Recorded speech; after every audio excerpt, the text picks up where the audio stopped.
जय कुंज विहारी जय गोपी जन वल्लभ जय गिरिवराधारी जय गोपी जन वल्लभ जय गिरिवराधारी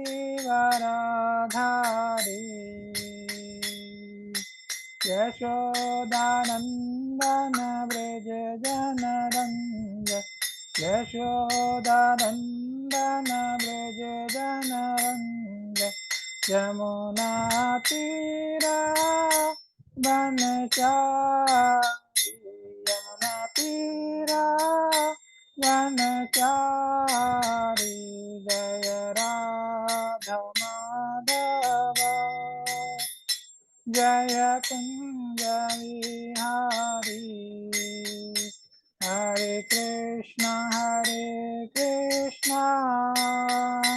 कृष्ण कृष्ण हरे हरे हरे राम राम राम हरे हरे हरे कृष्णा कृष्ण कृष्ण हरे हरे हरे राम राम राम हरे हरे। जगत गुरु शिल प्रभुपाद की जय। श्याम कुंड राधा कुंड गिरि गोवर्धन की जय। तो आप सभी लोग का हार्दिक स्वागत है। हमारे साथ राधा बिहारी दास प्रभु जी हैं, हरि बोल। और जितेंद्र यादव प्रभु, सीमा शर्मा माता जी, नीतू त्यागी माता जी, पूनम शर्मा माता जी और गंगा नेगी माता जी। तो आप सभी लोग का हार्दिक स्वागत है। आज मुझे सेवा का अवसर मिला है, तो मंगलाचरण से शुरुआत करते हैं। आप सभी लोग को मेरा स्क्रीन शेयर दिखता है, दिख रहा है तो आप लोग बताइए।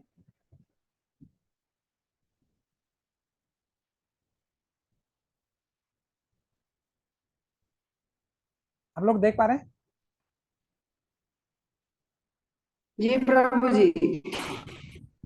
तो हम लोग मंगलाचरण से शुरुआत करते हैं। ओम अज्ञानतिमिरन्धस्य ज्ञानाञ्जनशलाकया चक्षुरुन्मिलितं येन तस्मै श्रीगुरवे नमः।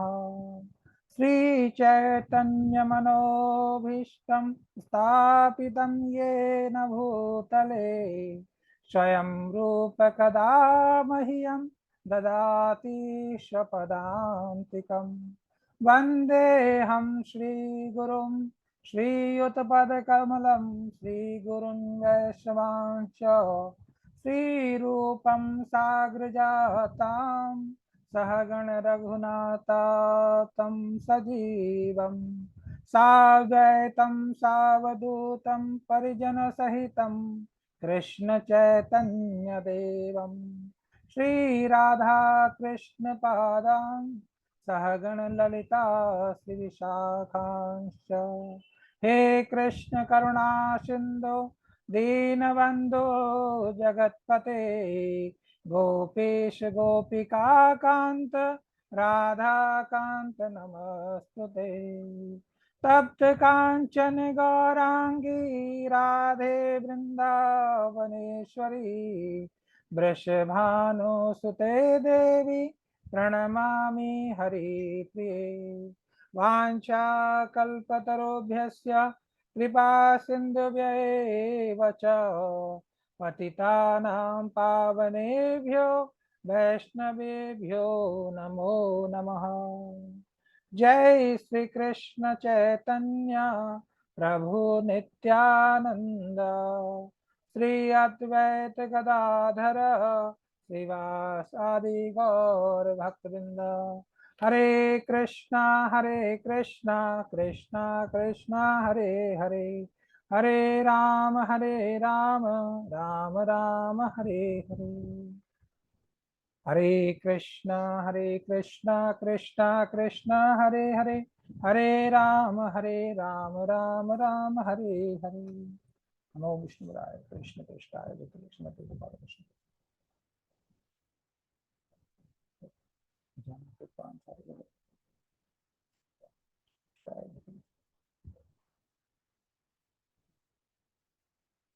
जगत गुरु शील प्रभुपाद की जय।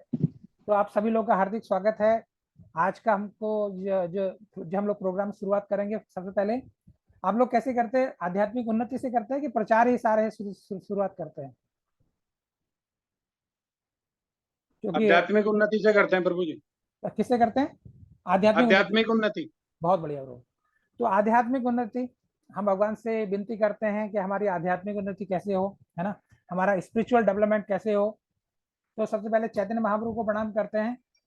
आजानुलंबित भुज कनकावदातो संकीर्तने पितरो कमलायतक्षो विश्वम्भरो द्विजकरो युग धर्म पालो वंदे जगत प्रिय करो करुणावतारू। तो इसका अर्थ है, मैं भगवान श्री चैतन्य महाप्रभु और भगवान श्री नित्यानंद प्रभु की आराधना करता हूँ, जिनकी लंबी भुजाएं उनके घुटने तक पहुंचते हैं और उनकी सुंदर अंग कांति पिघले हुए स्वर्ण के समान चमकीले पीत वर्ण की है, जिनके लंबाकार नेत्र रक्त वर्ण के कमल पुष्पों के समान हैं। वे सर्वश्रेष्ठ ब्राह्मण और इस युग के धर्म तत्वों के रक्षक और सभी जीवात्माओं के लिए दानशील, हितैषी और भगवान के सर्वदयालु अवतार हैं। और उन्होंने भगवान कृष्ण के पवित्र नामों के सामूहिक कीर्तन का शुभारंभ किया। तो ये चैतन्य महाप्रभु का ग्लोरिफिकेशन है। तो अब हम आध्यात्मिक उन्नति में शुरुआत करते हैं। आज भगवत गीता का बहुत ही अच्छा श्लोक, जो कि सभी श्लोक बहुत ही अच्छे हैं। तो ये 7th जो कि भगवत प्राप्ति है ना, तो ये से लिया गया है। इसमें 7th अध्याय में, और श्लोक का आप लोग के सामने है। तो इसमें भगवान बोलते हैं भगवत ज्ञान, सॉरी भगवत प्राप्ति नहीं, भगवत ज्ञान।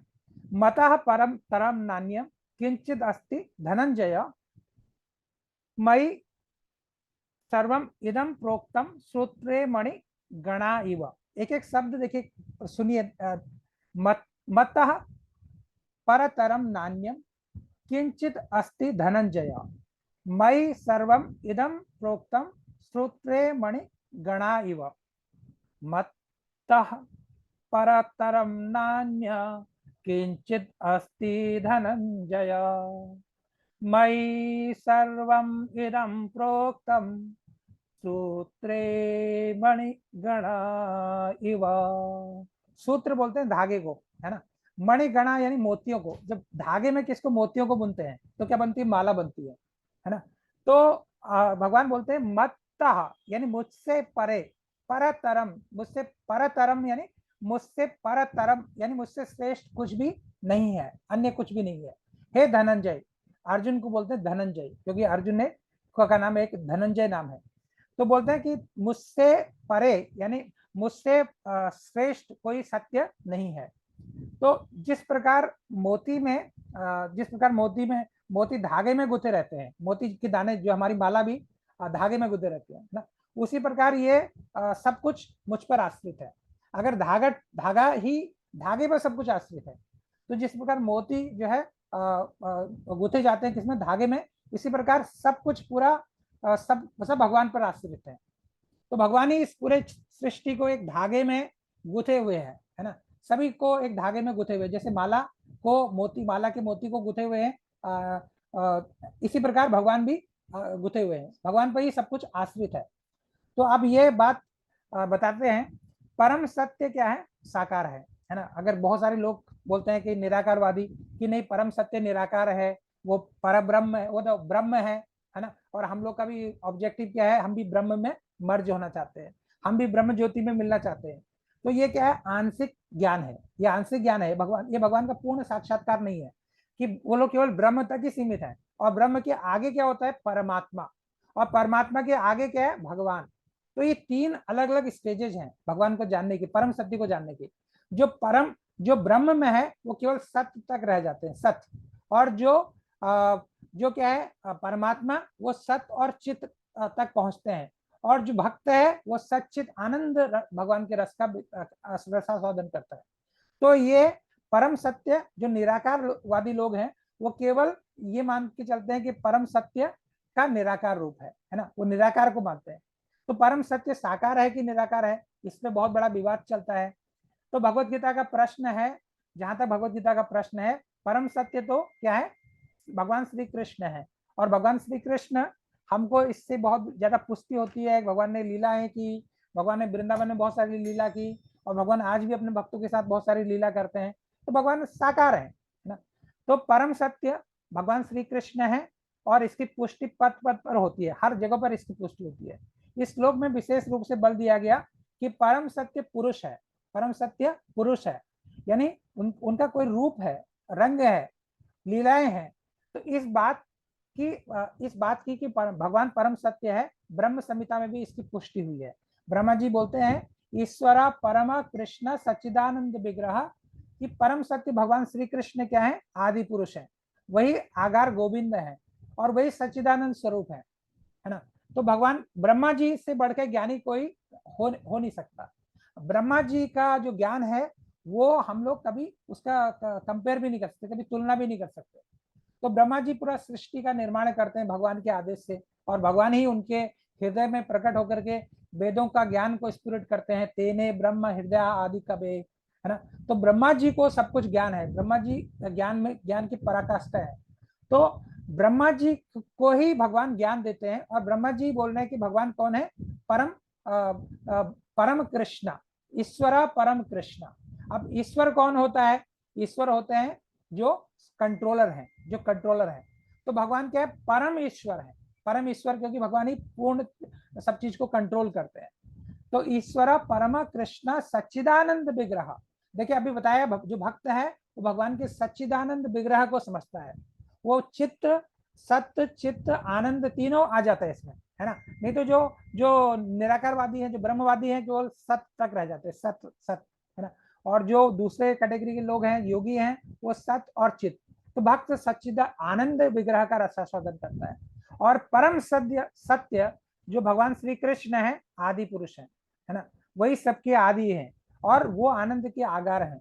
वही आनंद वहीं से उत्पन्न होता है, और वही आनंद का घन है, आनंद सागर है, और वही सच्चिदानंद स्वरूप है। और वे सब प्रमाण निर्विवाद रूप से प्रमाणित करते हैं। सभी प्रमाण जितने भी एविडेंस हैं, सब यही बोलते हैं कि ईश्वर परम कृष्ण, कि भगवान ही परम कृष्ण है, कृष्ण ही परम पुरुष है, और वही परम भगवान है, और परम ईश्वर है। हर कोई शास्त्र इसी चीज पर प्रमाणित करते हैं। और परम सत्य पुरुष है, और ये भी बोलते हैं कि परम सत्य पुरुष है। तो परम सभी कारणों के कारण है। और फिर भी अगर निर्विशेषवादी श्वेतास्त्रोपनिषद में जो वर्णित है 3:10 में उपलब्ध वैदिक मंत्र के आधार पर तर्क देते हैं, उसमें बताया गया, यतो यद उत्तर तरम तद रूपम मना मयम, यह एतदि दूर मृता स्ते भवन्ते तरे दुख मेवा पियंती।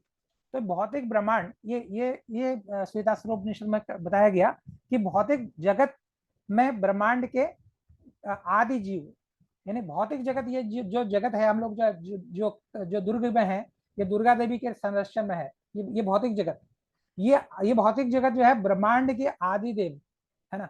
ब्रह्मांड के आदि जीव ब्रह्मा को देवताओं, मनुष्यों और निम्न प्राणियों में श्रेष्ठ माना जाता है। ये भौतिक जगत के ब्रह्मांड, ये जो ब्रह्मांड है, इसके अधिपति कौन है, दुर्गा माता है, और ये उनको कार्यभार संभाला गया। लेकिन ब्रह्मांड, ये इस ब्रह्मांड की उत्पत्ति ब्रह्मा जी ने की, है ना। आप लोग जानते हैं कृष्णा, जब आपने बुक पढ़ी होगी श्रील प्रभुपाद की, तो हर जगह पर हर ब्रह्मांड के अलग अलग ब्रह्मा होते हैं। कई ब्रह्मांड जो ब्रह्मा कई 3 सिर वाले होते हैं, कई 100 सिर वाले होते हैं, कई 1000 सिर वाले होते हैं। तो बड़े, जितना बड़ा ब्रह्मांड का संरचना करते हैं, उनके हिसाब से उनका शरीर भी उतना, उनके सर भी उतने ज्यादा बड़े होते हैं। तो भौतिक जगत ब्रह्मांड, यानी ये भौतिक जगत जो है, ब्रह्मांड ने, ब्रह्मा जी ने इसकी सृष्टि की। और तो जो ब्रह्मा जी हैं, वो सभी जीव देवताओं के, मनुष्यों के, निम्न प्राणियों के सब में ज्यादा श्रेष्ठ ब्रह्मा जी को माना जाता है, क्योंकि उन्होंने इस भौतिक जगत की सृष्टि की। भगवान ने उनको आदेश दिया, और उन्होंने फिर सृष्टि की। भगवान ने उनको शक्ति दी कि सृष्टि करने के लिए, और भगवान के निर्देश में उन्होंने सृष्टि की। तो भगवान तो ब्रह्मा जी के हैं गौण सृष्टि करता है, और मेन सृष्टिकर्ता कौन है? जो जो परम सृष्टि करता है वो तो भगवान ही है। तो बताया गया कि भौतिक जगत में ये जो मनुष्य और निम्न प्राणियों में सर्वश्रेष्ठ जो माना जाता है वो ब्रह्मा जी को माना जाता है। तो ब्रह्मा जी क्या है? सबसे श्रेष्ठ हैं। और ब्रह्मा के परे एक इंद्रियातीत ब्रह्म है ना। ब्रह्मा जी से भी परे कौन है? जो इंद्रियातीत एक ब्रह्म है, जिनका कोई भौतिक स्वरूप नहीं होता, ऐसा लिखा गया है श्वेता स्वरूप उपनिषद में। तो जो समस्त भौतिक कलमश से रहित है ना, ये बोला गया है। और वो भौतिक कलमश से रहित है। किसके बारे में बताया गया? परम सत्य के बारे में बताया गया, ब्रह्म के बारे में बताया गया। तो जो व्यक्ति उसे जान लेता है वो दिव्य बन जाता है, और किंतु जो उसे नहीं जान पाते वो सांसारिक दुख भोगते हैं। ये बताया गया, ये ब्रह्म के बारे में बताया गया। आप लोग जानते हैं कि भगवान के 3 अलग अलग स्टेजेस में भक्त लोग उनको महसूस करते हैं। भक्त नहीं, मतलब जो आत्म साक्षात्कार करना चाहते हैं, ब्रह्म, परमात्मा और भगवान के रूप में। तो जो ब्रह्म के रूप में जानना चाहते हैं वो केवल आंशिक रूप से भगवान को जान पाते हैं। देखिए उदाहरण के तौर पर, अगर हम एक पहाड़ी को दूर से देख रहे हैं, है ना, बहुत दूर से एक पहाड़ी को देख रहे हैं, तो पहाड़ी को देख रहे हैं तो हमको एक पहाड़ी दिख रही है, हल्की सी पहाड़ी दिख रही है, हल्की सी पहाड़ी दिख रही है। तो बाद में और नजदीक, जब चलते चलते और नजदीक जाते हैं तो देखते पहाड़ी के पीछे एक गांव भी है ना। पहले केवल एक पहाड़ी दिखती थी, अभी पहाड़ी के पीछे एक गांव भी दिखता है। और फिर और नजदीक जाते हैं तो गांव के देखते हैं कि गांव में लोग भी रह रहे हैं, और स्पष्ट रूप से दिखाई दे रहे हैं कि वहां लोग भी रहते हैं। तो इसी प्रकार भगवान का साक्षात्कार है। जब पहले जो जो ब्रह्मवादी लोग हैं वो केवल ब्रह्म को देख पाते हैं, और वो ब्रह्म को देख पाते हैं और ब्रह्म में ही वो मिलना चाहते हैं। तो उनका जो जो आध्यात्मिक ज्ञान है वो क्या है? एक टाइप से पूर्ण नहीं है, क्योंकि वहां केवल एक पहाड़ी नहीं है, पहाड़ के पीछे गांव भी है और गांव में लोग भी रहते हैं। तो इसी प्रकार वो आगे अगर आगे बढ़ते हैं तो परमात्मा स्वरूप को जान पाते हैं। तो परमात्मा स्वरूप यानी वहां के गाँव को भी वो देख पाते हैं। फिर लास्ट में क्या है कि वहां पर जा करके लोगों को देखते हैं और लोगों से बातचीत करते हैं। वही भक्त का स्वरूप। भक्त क्या चाहता है? भक्त सच्चिद आनंद भगवान के साथ क्या परमात्मा ऑटोमेटिकली ब्रह्म को भी जानता है, भक्त परमात्मा को भी जानता है और भगवान को भी जानता है। तो जबकि जो ब्रह्मवादी हैं वो केवल ब्रह्म को जानते हैं। तो इसीलिए वो श्वेतास्त्रोपनिषद का ये जो इसका दृष्टांत देते हैं। बोलते हैं कि जो इंद्रियातीत जो ब्रह्मा है वो देवताओं, मनुष्यों सब में श्रेष्ठ उनको माना जाता है। लेकिन ब्रह्मा जी से भी एक परे पुरुष है ना, पुरुष नहीं बोलते हैं वो बोलते हैं इससे भी परे एक शक्ति है, या जिसको इंद्रातीत ब्रह्म कहा गया है, और उनका कोई भौतिक स्वरूप नहीं होता, वो ये बोलते हैं। यानी वो ये तो मानते हैं कि ब्रह्मा जी से भी बड़े कोई शक्ति है, लेकिन वो ब्रह्म तक ही सीमित हो जाते हैं, वो ब्रह्म से आगे नहीं सोच पाते, और जिनका कोई भौतिक स्वरूप नहीं होता बोल देते हैं। तो इससे स्पष्ट हो जाता है कि वो न तो परमात्मा के बारे में जानते हैं न भगवान के बारे में जानते हैं। और ये भी वो सच बोलते हैं कि वो भौतिक कलमश से रहित है ना। तो और जो उसे जान लेता है वो दिव्य बन जाता है। यानी वो उसी में मिलना चाहते हैं, ब्रह्म ज्योति में मिलना चाहते हैं, ब्रह्म में मिलना चाहते हैं, ब्राह्मण इफलजेंस में मिलना चाहते हैं। ये उनका ऑब्जेक्टिव रहता है। किंतु वो ये नहीं जान पाते कि वे सांसारिक दुखों को भोगते रहते हैं। वो देखिए वो अपने आप को बोलते हैं कि हम तो ब्रह्मवादी हैं, हम ब्रह्म की याचना करते हैं, ब्रह्म से ही प्रार्थना करते हैं, ब्रह्म में मिलना चाहते हैं, और ब्रह्म का रसास्वादन नहीं कर पाते, और इसीलिए वजह से सांसारिक दुखों को भोगते रहते हैं। लेकिन भक्त क्या है? जैसे ही वो भक्ति में कदम बढ़ाता है और जैसे ही भगवान के नाम का कीर्तन करता है, नाम जप करता है, ये प्रक्रिया यहीं से शुरू हो जाती है। उसके जीवन में ना यहीं से खुशहाली आने लगती है, और उसके जीवन में आनंद आने लगता है, सब कुछ कलमश साइड हो जाते हैं, और उसका जीवन बैकुंठ यहीं से बन जाता है। जबकि वो अभी भौतिक जगत में है, ये भक्त का विशेषता है। लेकिन ब्रह्मवादी लोग इसको महसूस नहीं कर पाते, क्योंकि ब्रह्म उधर है, आप ब्रह्म का यहाँ चिंतन कर रहे हो, ठीक है, आपको काफी चीजें, आपको फायदा होगा, लेकिन फिर भी आपका डायरेक्ट भगवान के साथ कनेक्शन नहीं है, डायरेक्ट ब्रह्म ज्योति के साथ कनेक्शन नहीं है। तो आप वो चीज का वर्णन करते हैं, सुनते हैं, तो लेकिन वो चीज नहीं मिल पाती, वो आनंद नहीं मिल पाता। आपको ज्ञान डेवलप हो जाता है, सत आपके अंदर डेवलप हो जाता है, वो विकसित हो जाता है, लेकिन चित्त है ना, वो चीज फिर भी नहीं हो पाती, सत चित नहीं हो पाता। तो काफी कठिन परिश्रम के बाद सत और चित मिलता है, और यहाँ भक्त को सचित आनंद मिल जा रहा है ऑटोमेटिकली, केवल भगवान का नाम लेने से, भगवान का कीर्तन करने से। तो निर्विशेषवादी अरूपम शब्द पर विशेष बल देते हैं। अरूपम यानी भगवान का कोई रूप नहीं है। तो ये शब्द समझने की बात है, किंतु अरूपम शब्द का निराकार, अरूपम शब्द का अर्थ जो है निराकार नहीं है, सच्चिदानंद स्वरूप का सूचक है। अरूपम यानी भगवान जो रूप चाहे वो रूप धारण कर सकते हैं। भगवान का कोई रूप इंसान की तरह फिक्स नहीं है, भगवान जो रूप चाहे तो वो रूप धारण कर सकते हैं, इसलिए भगवान को अरूपम कहा गया। लेकिन निराकारवादी जो ब्रह्मवादी हैं, वो लोग बोलते हैं कि भगवान का अरूपम शब्द यूज किया गया है, इसलिए भगवान का कोई रूप नहीं है, भगवान भगवान कोई पर्सनालिटी नहीं है, भगवान केवल ये ब्रह्म है, ये ब्रह्म तक है बस, इसके आगे वो नहीं मानते। तो जबकि दिव्य सच्चिदानंद स्वरूप का सूचक है ये अरूपम। अरूपम यानी भगवान को अरूपम, अनादि, ये शब्दों से भी भगवान को संबोधित किया जाता है। भगवान जो रूप चाहे वो रूप धारण कर सकते हैं, लेकिन वो लोग क्या सोचते हैं कि भगवान का कोई रूप नहीं है, इसलिए किसी रूप के रूप में भगवान को नहीं जाना जा सकता। तो ब्रह्म संहिता में वर्णित है कि यहाँ पर ऊपर उद्धृत है, श्वेताश्वर उपनिषद में भी इसकी पुष्टि होती है। बोला, वहां बताया गया, वेदाम वेदाम मेतम पुरुषम महतांत आदित्य वर्णम तमसा परस्तात त्वमेव विद्वानपि मृत्युमति ना अन्यम पंथा विद्यते य नाय यस्मात् परम ना परम अस्ति किंचित यस्मात् अणा अणीनो तो जायो अति किंचित वृक्ष इव स्तब्धो दिवि तिष्ठेत कस्ते नेकम पूर्णम पुरुषे सर्वम।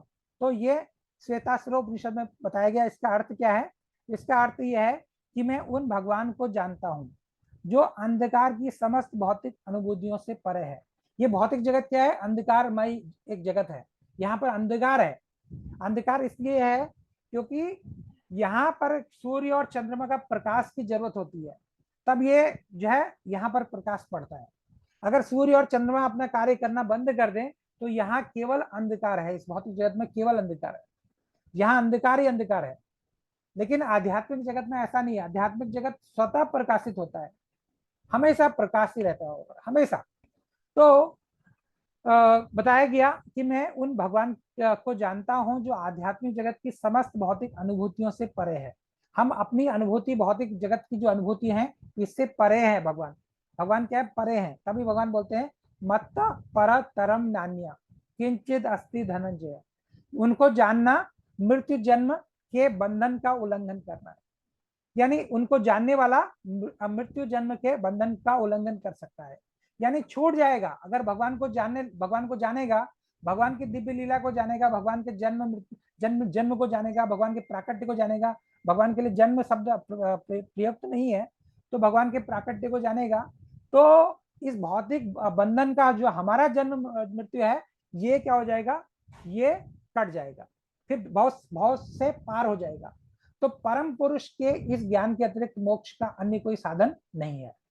तो इससे अतिरिक्त कोई और साधन नहीं है कि अगर हम भगवान को जानते हैं, भगवान के बारे में जानने की जिज्ञासा रखते हैं और भगवान के बारे में सुनते हैं, तो यही प्रक्रिया है। तो उन परम पुरुष से बढ़ के कोई और सत्य नहीं है, वही सबसे श्रेष्ठ है। और श्रेष्ठ में क्या है? श्रेष्ठतम है, श्रेष्ठों में भी उत्तम है ना। श्रेष्ठतम यानी श्रेष्ठों में उत्तम है। वही सूक्ष्म से भी सूक्ष्मतम है, यानी सूक्ष्म से भी यानी सूक्ष्मतर है, सूक्ष्म भी सूक्ष्म है, छोटे से भी छोटे हैं। अणो अणीराम महतो महिताम। तो वे महान से भी महानतम है और मुख वृक्ष के समान है।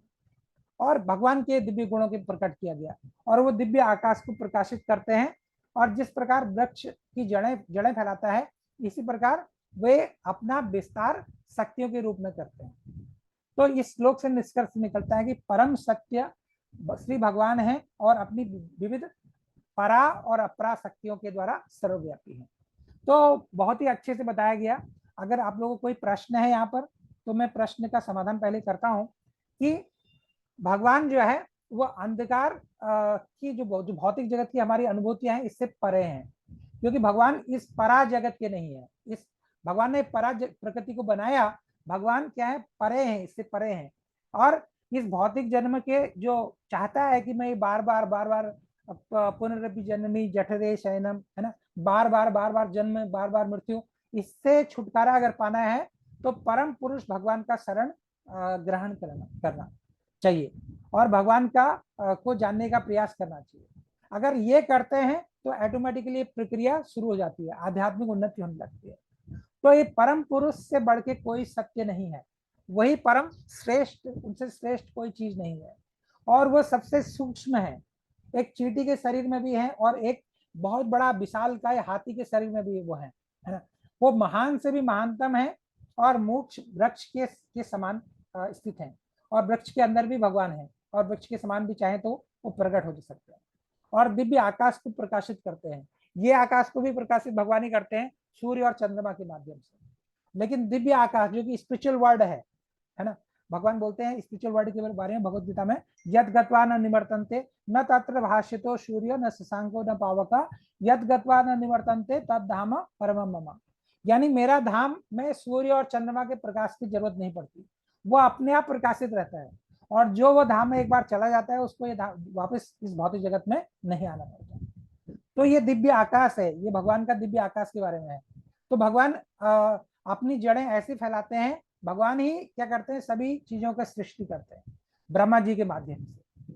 अब भगवान की दो शक्तियां हैं, जो मूलभूत शक्तियां हैं, एक पराशक्ति है, एक अपराशक्ति है, और तीसरी शक्ति भगवान की तटस्थ शक्ति है। पराशक्ति क्या है, कोई बताना चाहेगा पराशक्ति क्या है और अपराशक्ति क्या है? पहले अपराशक्ति से शुरुआत करेंगे। कोई बताना चाहेगा भगवान की अपराशक्ति क्या है? अपराशक्ति क्या है भगवान की? देखिए, भगवान की अपराशक्ति है ये भौतिक जगत, ये भौतिक जगत भगवान की अपराशक्ति है। ये भौतिक जगत भगवान की अपराशक्ति से प्राकट्य हुआ, भगवान की शक्ति है लेकिन भगवान की अपराशक्ति है। और इसको हम बोलते हैं भगवान की बहिरंगा शक्ति भी बोलते हैं। अपरा शक्ति, बहिरंगा शक्ति एक ही शब्द के दो पर्यायवाची है। और अगर हम बोलते हैं भगवान की अंतरंगा शक्ति, ये भगवान की परा शक्ति है। अंतरंगा शक्ति, परा शक्ति, या इसको आध्यात्मिक शक्ति भी बोलते हैं। ये आध्यात्मिक जगत में कार्य करती है। भौतिक जगत में क्या होती है? माया शक्ति है, दुर्गा माता, ये अपरा शक्ति, भगवान की अपरा शक्ति है।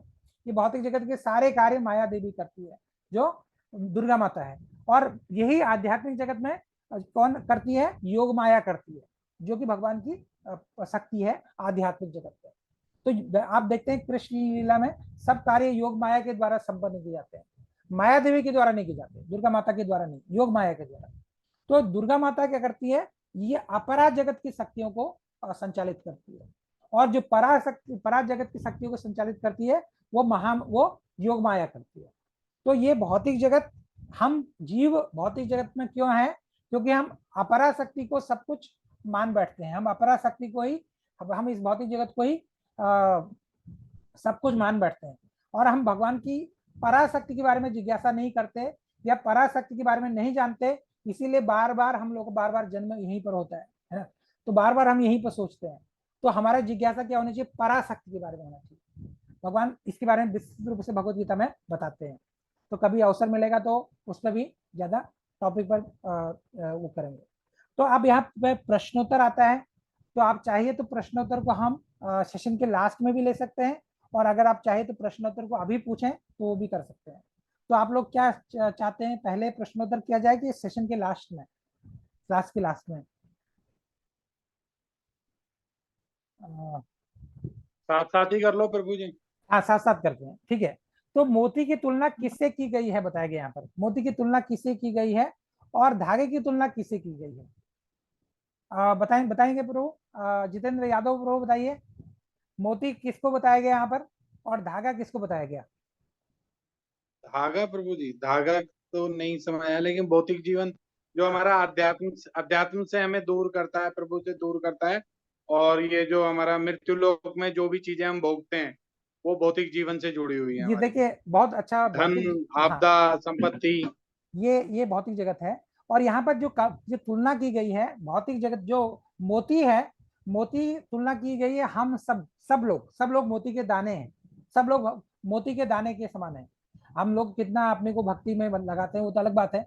तो भगवान क्या है, धागे हैं, भगवान धागे के समान है, भगवान धागे के समान है, सबको बांध के रखते हैं, सबको बांध के रखते हैं, सबका ध्यान रखते हैं, है ना। तो हम भगवान क्या है, धागे धागे के समान है, और हम मोती तुम धागा, है ना, ऐसे भजन भी है कहीं पर, हम या ज्योति ऐसा करके भी है।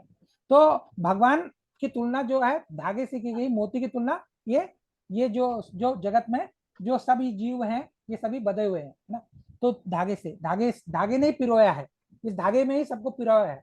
तो ये धागे में ही पिरोए हैं सभी को, नहीं तो धागा अगर टूट जाता है तो मोती भी बिखर जाते हैं। इसी प्रकार हम बिखरे नहीं है, हमको भगवान ने संभाल के रखा है, लेकिन हमको इसका ज्ञान होना चाहिए, तभी हम भगवान की भक्ति में आगे बढ़ सकते हैं। अब यहाँ अगला अगला समझ है, यहाँ दिए गए शास्त्रों के साक्ष्यों के से उद्धृत कीजिए कि हमारे उद्धृत करें कि किस आधार पर यह प्रमाणित होता है कि भगवान एक व्यक्ति है और वही आध्यात्मिक और भौतिक जगत के परम नियंता है। तो बता सकते हैं आप लोग कि भगवान एक व्यक्ति है, वो निराकारवादी नहीं है, वो साकार है।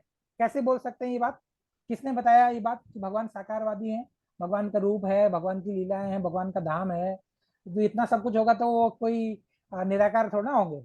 किसने बताया, ये कैसे आपको पता चलता है, तो बताना चाहे। देखिए कोई भी बताना चाहे प्लीज बताइए, ऐसा हेजिटेट मत कीजिए, यहाँ पर कोई भी चीज कुछ भी गलत नहीं है, जो भी आप बोलेंगे। ये हाँ हरे कृष्णा प्रभु जी, ये ब्रह्मा जी ने बताया है हाँ कि ब्रह्मांड का संचालन, ब्रह्मांड का निर्माण तो मैं कर रहा हूँ, लेकिन मेरे से ऊपर भी एक जो परम पुरुष है, जो हाँ, शक्ति है, वो ही परम पिता परमेश्वर ब्रह्मा हरि बोल, भगवान हरि जी है। बोल, हरि बोल, बहुत अच्छा प्रभु, आपने बिल्कुल पकड़ा, ये बहुत सही बताया। क्योंकि ब्रह्मा जी जो है, ब्रह्मा जी बोलते हैं ईश्वरा परम कृष्ण सच्चिदानंद विग्रह, यानी भगवान क्या है, परम जो कृष्ण है वही परम पुरुष है, वही परम पूर्ण पुरुषोत्तम भगवान है, और वो सच्चिदानंद उनका विग्रह है ना। तो ये बताते हैं। तो अगला प्रश्न है, भगवान के बारे में यह सत्य जानने का क्या लाभ है। अगर हम भगवान के बारे में जानते हैं, इससे हमको क्या लाभ होगा, भगवान के बारे में जानने से हमको, ये परम सत्य को अगर हम जानते हैं तो हमको क्या लाभ होगा, बताइए। और लोग भी बताइए, गंगा गंगा माता जी आप बताइए, और सीमा शर्मा माता जी आप बताइए, बहुत सारे भक्त हैं, और जो लोग, अब मैं नाम नहीं ले पा रहा हूँ, पूनम माता जी, मिथिलेश शर्मा प्रभु जी, और करम सिंह प्रभु जी, हरे कृष्णा प्रभु जी। हरे कृष्ण माता जी बताइए। हरे कृष्णा प्रभु जी। हाँ माता जी बताइए। प्रभु जी, भगवान के बारे में जानने से हमें लाभ हो सकता है कि हम अपने जन्म मृत्यु के जरा व्याधि के चक्कर से बच सकते हैं। बहुत बढ़िया, बहुत बढ़िया, हरि बोल। देखिए भगवान को प्रणाम करने से कुंती माता क्या प्रार्थना करती है कि भगवान को क्या प्रार्थना करती है कि मुझे बार बार दुख दो, हालांकि हम तो नहीं बोल सकते ऐसा, मुझे बार बार दुख दो, क्योंकि मुझे दुख मिलने से मैं आपको याद करूंगी, मैं आपको याद करूंगी, आपका चिंतन करूंगी, आपका दर्शन करूंगी अपने मन में, और अगर मैं बार बार आपका दर्शन करूंगी, आपको जानूंगी, तो क्या होगा, मेरा भाव बंधन कट जाएगा, मुझे बार बार जन्म मृत्यु नहीं लेना पड़ेगा। तो यही सिद्धांत हमारे लिए भी लागू होता है। अगर हम भगवान के बारे में परम सत्य को जानते हैं तो हम भाव रोग से पीड़ित नहीं होंगे, बार बार हमारा जन्म नहीं होगा। भाव क्या है, भाव का मतलब क्या होता है, होना, जैसे बोलते हैं ना विजयी भाव, ऐसे करके आशीर्वाद देते हैं। भाव का मतलब क्या है, होना, यानी बार बार जन्म होना, भाव सागर में बार बार हम लोग जन्म जो होता, मृत्यु होना, यही भाव है। बार बार हम लोग का जन्म होता है, मृत्यु होता है।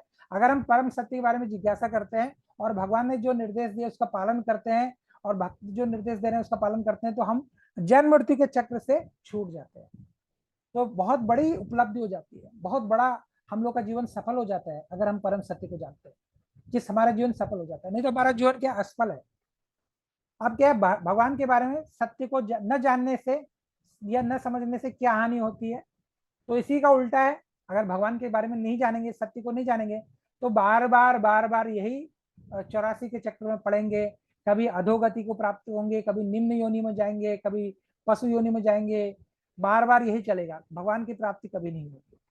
तो अब अगला प्रश्न है कैसे निर्विशेषवादी शास्त्रों के द्वारा व्याख्या करते हैं कि भगवान निराकार है। निर्विशेषवादी कैसे व्याख्या करते हैं, थोड़ा टफ प्रश्न है, मैं आपको बता देता हूँ। तो निर्विशेषवादी बोलते हैं वो ये श्वेताश्वतरों उपनिषद का उदाहरण लेते हैं, जहां भगवान को बताया गया निरूपम, निरूपम बताया गया, तो इसी शब्द को मान करके बोल देते हैं कि भगवान निराकार है। तो जबकि ये बिल्कुल गलत है। तो हम कैसे बता सकते हैं कि उनकी ये धारणा, उनका ये समझ बिल्कुल गलत है, क्योंकि भगवान का साकार रूप है, भगवान की लीलाएं होती हैं, भगवान तो प्रकट होते हैं और सब कुछ भगवान करते हैं, जो कि मनुष्य करते हैं उससे बढ़ के करते हैं, भगवान सब कुछ करते हैं। तो भगवान का अपना धाम है, भगवान का अपना सब कुछ है, तो हम ये धारणा को गलत बोल सकते हैं। तो प्रयोग से बताइए कि परम सत्य वास्तव में निराकार है। इस बात का खंडन वैदिक शास्त्रों, प्रमाणों, सिद्धांतों और महान भक्तों के अनुभव के द्वारा करिए। तो यह प्रयोग आप खुद कर सकते हैं कि भगवान निराकार हैं, परम सत्य वास्तव में निराकार है। तो आप देखिए, आप शास्त्रों प्रमाणों, शास्त्रीय प्रमाणों को अगर पढ़ेंगे सुनेंगे तो आप इसको गलत, ये गलत है ना, निराकार नहीं, भगवान साकार है। सिद्धांतों को सुनेंगे, महान भक्तों के अनुभव से सुनेंगे, जिन्होंने अपने हृदय में भगवान को देखा है ना, और भगवान के अर्चा विग्रह को भोजन करते हुए देखा, प्रसाद ग्रहण करते हुए देखा। मीराबाई खुद ही क्या जो है उनमें द्वारिकाधीश के विग्रह में समा गई। तो ऐसे करके बहुत सारे चीजें हैं जो कैसे बोल सकते हैं कि भगवान निराकार है, गलत है ना। तो अब अगला टॉपिक हम लेते हैं आज का, जिसका नाम है नाम अमृत का पवित्र नाम। तो नाम अमृत का पवित्र नाम, जैसे आप लोग जानते हैं कि भगवान का नाम क्या है, अमृत है। अगर हमको अमृत का पान करना है तो भगवान का नाम का जप करें, हरे कृष्णा कृष्णा कृष्णा हरे हरे, हरे राम राम राम हरे। तो ये हमको क्या करेगा, अमृत का पान करेगा। अमृत क्या होता है, अमृत का मतलब क्या है, नेक्टर। नेक्टर यानी जो हमारा शरीर छूटने के बाद भी क्या बना रहता है, हमारा जो दूसरा शरीर हमको प्राप्त होगा वहां भी हमको ये अमृत का रसास्वादन होगा, हम अमृत हो जाए, अमर हो जाएंगे इसको पान करने के बाद। क्योंकि सच में ऐसा ही होता है, अगर हम नाम जप करते हैं पूर्ण निष्ठा के द्वारा तो हम अमर हो जाते हैं। हमारा शरीर का नाश नहीं होता, हम भले अपना शरीर छोड़ करके भगवत धाम चले जाते हैं और अपने जो सनातन रूप को, स्वरूप को प्राप्त करते हैं। तो ये नाम अमृत का पवित्र नाम बहुत दिव्य है। तो आप बताया गया यहाँ पर कि हरे कृष्ण महामंत्र का नाम के जप के द्वारा कृष्ण के प्रति पूर्ण समर्पण करने में मदद मिलती है। अगर हम हरे कृष्ण महामंत्र का जप नियमित रूप से कर रहे हैं, जो कि हमको बताया गया हमारी परंपरा के द्वारा, तो हम भगवान के पूर्ण रूप से शरणागत हो जाते हैं, धीरे धीरे धीरे करके। अब हरिदास ठाकुर के उदाहरण से पता चलता है, श्रीला हरिदास ठाकुर, जो जिनको नामाचार्य भी बोला जाता है, वो एक दिन में 3 लाख जप करते थे भगवान का, एक स्थान पर बैठ कर। तो हम तो 3 लाख जप नहीं कर सकते, हम तो जितना बोला गया 16 माला का जप, अगर 16 माला का जप हम निष्ठा से करते हैं तो बहुत अच्छा है। तो हरे कृष्ण महामंत्र का जप लगातार करो, किसको बोला गया, उन्होंने एक वेश्या को बोला, उनका नाम था लक्ष्य हीरा। तो आप लोग कहानी जानते हैं कि नहीं जानते हैं, आप लोग जानते हैं कहानी? अगर नहीं जानते तो मैं कहानी आप लोगों को बता देता हूँ। जी जानते हाँ, हैं प्रभु जी। हाँ प्रभु जानते जी हैं, बहुत बढ़िया। तो ये कहानी को रिपीट करने की जरूरत नहीं, यहाँ पर आप लोग जानते हैं। तो वो माता जो बाद में क्या है, वो एक क्या बन गई, भक्त बन गई। कैसे, नाम के प्रभाव से उन्होंने सुना, हरे कृष्ण महामंत्र का जप सुना, 3 दिन लगातार सुना, नॉन स्टॉप। और वो भी जो महान वैष्णव जो कि नामाचार्य हैं, हरिदास ठाकुर के मुंह से सुना, और तो बाद में वो पूर्ण रूप से क्या होगी, बदल गई, परिवर्तित हो गई। और जब बदल गई तो उनको हरिदास ठाकुर ने उनको निर्देश दिया और उन्होंने गुरु के रूप में उनको ग्रहण किया, गुरु के रूप में उनको उनसे शरणागत हो गई। तो उन्होंने उनको आदेश दिया कि आप हरे कृष्ण महामंत्र का लगातार जप करो और तुलसी के पौधे में पानी डाल करके उनसे प्रार्थना करो और उनकी सेवा करो। 2 चीज करना है, इस प्रकार तुम्हें तुरंत ही कृष्ण की शरण मिल जाएगी। हम लोग सब चाहते हैं कृष्ण के शरण मिलना, क्योंकि कृष्ण का शरण मिलना सब कुछ छूट जाएगा। ये सब कुछ जो दुनिया भर के जो क्लेश हैं, जो दुनिया भर के हम कुंठा पाले हुए हैं, ये जो दुनिया भर की चीजें हैं भौतिक जगत में, कुछ भी सब कुछ तुरंत छूमंतर हो जाएगा केवल शरणागत से। और शरणागति कैसे आएगी? शरणागति का दो ही मार्ग है कि नाम जप, है ना, नाम जप, नाम जप पूर्ण निष्ठा के साथ। और नाम जप करके तुलसी महारानी को डेली क्या करते हैं, जल चढ़ाते हैं। तो ये गुरु का आदेश है, उनके गुरु ने उनको बोला। तो हमारे गुरु ने जो हमको आदेश दिया भगवत गीता का पठन, नाम जप, नाम कीर्तन और तुलसी महारानी की सेवा और ये सब कुछ जो दिया, वही चीज, प्रक्रिया वही है, वही चीज है। तो लगभग आज से 5000 वर्ष पूर्ण भगवान कृष्ण ने भी जब भगवान कृष्ण प्रकट हुए तो उन्होंने बताया कि हर व्यक्ति को उनकी शरण लेनी चाहिए। भगवान ने बोला भगवत गीता के लास्ट में, भगवान ये निर्णय पे पहुंचते हैं, भगवान यही बताते हैं कि इस 18वें अध्याय में 66 श्लोक में, सर्वधर्मान परित्यज्य माम एकम शरणम व्रज। माम एकम यानी मेरी, केवल मेरी शरण लो, मेरी शरण में आओ, सभी धर्मों को छोड़ के ब्रजा, मेरी शरण में आओ, ब्रज यानी आओ, मेरी शरण में आओ। अहम त्वाम सर्व पापेभ्यो मोक्षयामि मा शुचो, मैं तुम्हें सभी पापों से मुक्त कर दूंगा, तुम डरो मत। तो कंडीशन क्या है कि तुम सभी धर्मों को छोड़ करके, लेकिन धर्म तो एक ही है, सनातन धर्म है, बाकी सब क्या है, मनोधर्म बने हैं। केवल फेथ यानी जो विश्वास पे धर्म बन गया है। जो हिंदू धर्म क्या है, एक विश्वास है, एक आस्था है, तो एक धर्म बन गया। मुस्लिम धर्म जो यानी वो भी एक आस्था है, उन्होंने एक धर्म बना दिया। इसी प्रकार ईसाई लोगों ने एक अपना आस्था का एक धर्म बना दिया। लेकिन सबका सनातन स्वरूप तो एक ही है, सभी भगवान की सेवा करना चाहते हैं और हमारा जीवन का निमित्त यही है कि भगवान की सेवा करें। तो यही हमारा सनातन धर्म है, हमारा यही पंचम पुरुषार्थ है जो कि चैतन्य महाप्रभु हमको देने के लिए आए। चैतन्य महाप्रभु ने बोला कि कोई किसी भी, चाहे शूद्र है, चाहे चंडाल है, चाहे कोई भी है, वो चाहे कुछ भी है, हिंदू मुस्लिम जो भी है, वो अगर भगवान के शरणागत हो जाता है तो वो क्या हो जाएगा, पूर्ण रूप से भगवान को प्राप्त करेगा। तो जब भगवान के नाम का जप जो करता है वो क्या है, वो भक्त है, वो भगवान के शरणागत है। तो भगवान ने बताया कि समस्त पापों से मैं तुमको दूर कर दूंगा, तुम्हारा उद्धार कर दूंगा, तुम डरो मत। कंडीशन क्या है कि भगवान के शरणागत हो जाओ। अपने मनमाने ढंग से कि हमको ये करना, ये करना, ये करना। अब देखिए हम लोग गुरु परंपरा से जुड़ गए।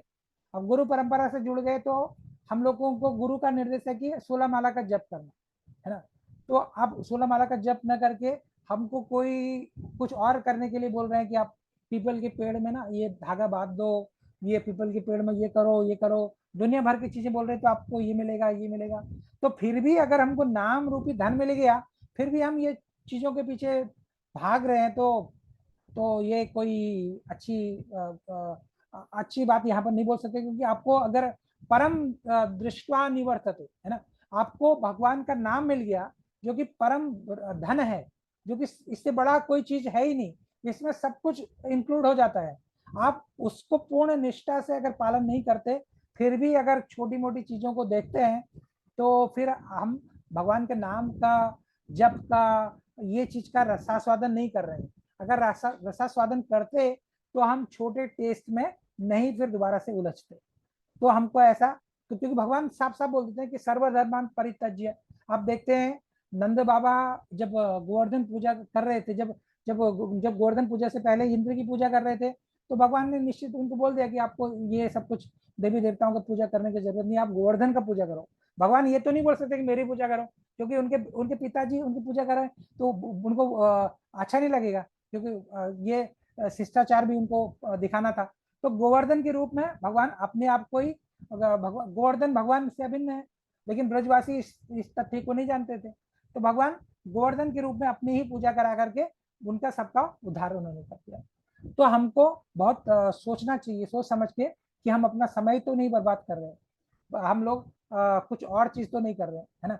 तो हर व्यक्ति को पापमयी पाप कर्मों के परिणाम स्वरूप बहुत सारे कष्ट उठाने पड़ते हैं, ये तो निश्चित है।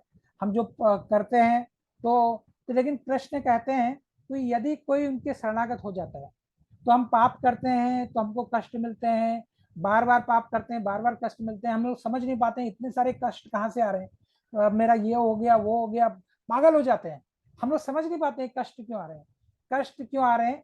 तो अगर हमारे प्रारब्ध में ही ऐसा है कोई बात नहीं, लेकिन हम कृष्ण के शरणागत हो गए तो बहुत कुछ कम हो जाएगा, बहुत कुछ कम हो जाएगा।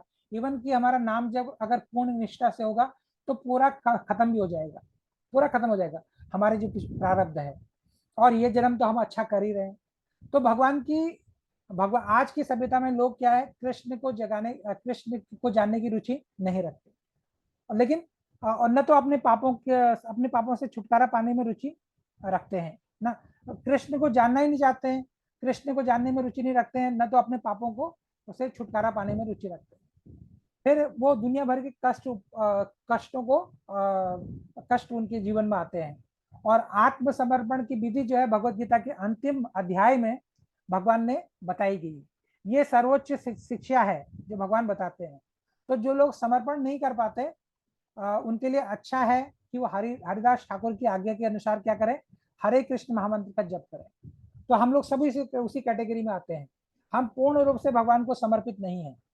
तो हमारे लिए बताया गया कि हम भगवान के नाम का जप करें, जितना ज्यादा समय मिलता है उतना ज्यादा जप करें। 16 माला तो कम से कम है, कम से कम है, उतना तो करना ही है। और कृष्ण हर व्यक्ति को उनकी शरण लेने के लिए कहते हैं, क्योंकि भगवान की शरण लेना यानी भाव बंधन से मुक्त हो जाना। परंतु अपने पापमय कर्मों के कारण व्यक्ति ऐसा नहीं करते, बोलते हैं ना प्रभु जी हम तो नहीं आ पाते भक्ति वृक्ष, हमको ये काम वो काम, दुनिया भर की चीजें बन जाती हैं। क्यों बन जाती हैं?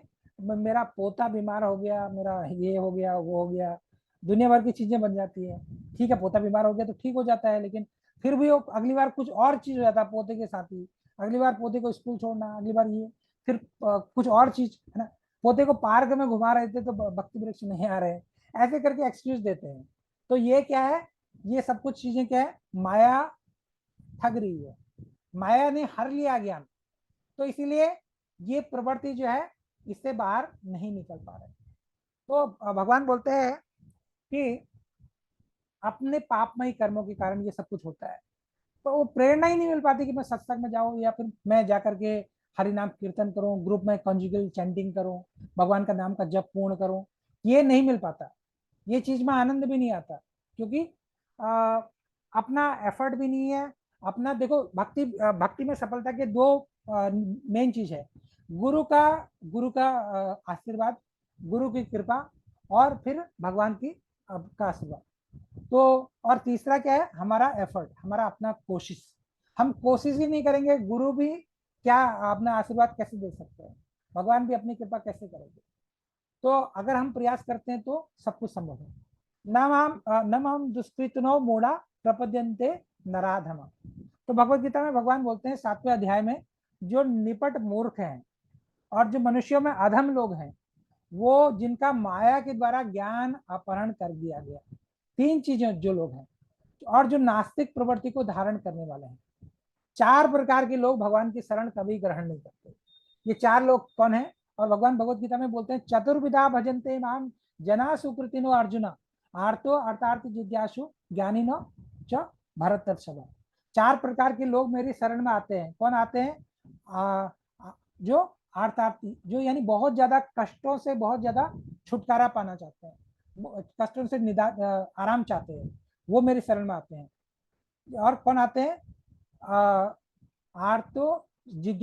अर्थार्थी यानी जो धन की इच्छा करते हैं, वो भी मेरे शरण में आते हैं। लोग धन की इच्छा जो करना चाहते हैं, सच में भगवान की शरण ग्रहण करना चाहिए, क्योंकि भगवान भगवत गीता का कंक्लूजन है क्या है, यत्र योगेश्वर कृष्ण यत्र पार्थ धनुधर तत्र श्री विजयो धूति नीतिर मतिर मम। यानी जहां पर भगवान कृष्ण है और धनुधर अर्जुन है, और वहीं पर विजय भी है, श्री भी है। श्री यानी लक्ष्मी है। जो धन की इच्छा करते हैं उनको भगवान कृष्ण की आराधना करनी चाहिए, तुलसी महारानी की सेवा करनी चाहिए। तो ये बताया गया यहाँ पर साथ। और हम लोग क्या करते हैं, भगवान से को साइड कर दिया, वैभव लक्ष्मी केवल लक्ष्मीपति नहीं। तो लक्ष्मी अपनी पति परायण है, अपने पति के बगैर बिल्कुल नहीं रहती। तो अगर हम केवल लक्ष्मी की याचना करेंगे तो लक्ष्मी भी कैसे किस प्रकार किस रूप में आएगी, तो हम लोग उसको समझ नहीं पाते। ये बहुत बड़ा फैक्ट है।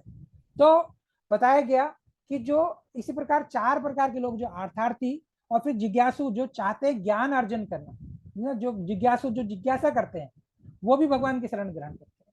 और फिर चौथा है ज्ञानी लोग भी भगवान की शरण ग्रहण करते हैं, जो जानते हैं कि भगवान कृष्ण की शरण ग्रहण करने में ही भलाई है। वो 4 प्रकार के लोग भगवान की शरण ग्रहण करते हैं। अब 4 प्रकार के लोग भगवान की शरण ग्रहण नहीं भी करते, वो कौन प्रकार के लोग हैं? नामम दुष्कृतनो मूढ़ा प्रपद्यन्ते नराधम माया अपरहत ज्ञाना, जिनका जो बताया गया कि 4 प्रकार के लोग जो निपट मूर्ख हैं वो, और जो मनुष्य में अधम है। एक क्या है? जो निपट मूर्ख है, मूर्ख है, मूर्खों के शिरोमणि है, मूर्खों में सबसे श्रेष्ठ है, वो भगवान के शरण ग्रहण नहीं करते मूर्खों में। और दूसरा क्या है? मूर्खों में सबसे अग्रणी है, श्रेष्ठ कहना उतना उचित नहीं है, मूर्खों में सबसे निपट है ना। और दूसरा क्या है? जो मनुष्यों में अधम है, 2 हो गए। तीसरा जिनका ज्ञान माया के द्वारा हरण कर दिया गया। और चौथे कौन है?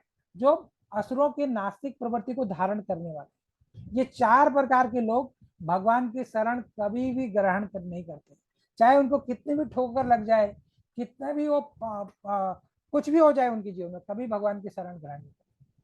तो लेकिन अगर किसी न किसी कारण से ये भी लोग भी हरे कृष्ण महामंत्र का जप करते हैं या तुलसी की सेवा करते हैं, तो उनको भी कृष्ण की भक्ति प्राप्त हो जाएगी। ऐसी इस प्रकार के लोगों को भी, जबकि इनका कोई चांस नहीं है, अगर फिर भी इनका चांस है कि अगर वो ऐसा कर देते हैं तब भी उनका चांस बन जाता है। अगर किसी न किसी प्रकार से भगवान का नाम का जप करने लगते हैं, भगवान का नाम का जप करने लगते हैं, तो तुलसी की सेवा करने लगते हैं, तो ये वो उनको स्वतः मिल जाता है। चैतन्य महाप्रभु की विशेष कृपा से होता है। हर व्यक्ति को किसी वास्तविक जिम्मेदारी होती है, हर व्यक्ति की जिम्मेदारी है कि वो कृष्ण की शरण अगर वो ले लेते हैं। अगर मान ले कोई कृष्ण की शरण पूर्ण रूप से सक्षम नहीं है शरण ग्रहण करने की, तो चैतन्य महाप्रभु उसको आदेश देते हैं कि उनको उनके अंतरंग शिष्य नामाचार्य के द्वारा बताई गई विधि को अपनाना चाहिए। तो यही नामाचार्य हरिदास ठाकुर ने जो विधि अपनाई, जो नाम के आचार्य हैं, उन्होंने यही विधि अपनाई कि हरे कृष्ण महामंत्र का जप करो और तुलसी महारानी की सेवा करो। तो इससे कृष्ण भावना अमृत में सफलता पाने की यही क्या है? प्रक्रिया है, यही प्रोसीजर है। तो अब ये जो है, इस पर थोड़ा हम लोग चर्चा करते हैं कि 4 प्रकार के लोग जो भगवान की शरण ग्रहण नहीं करते, उनके बारे में थोड़ा चर्चा करते हैं।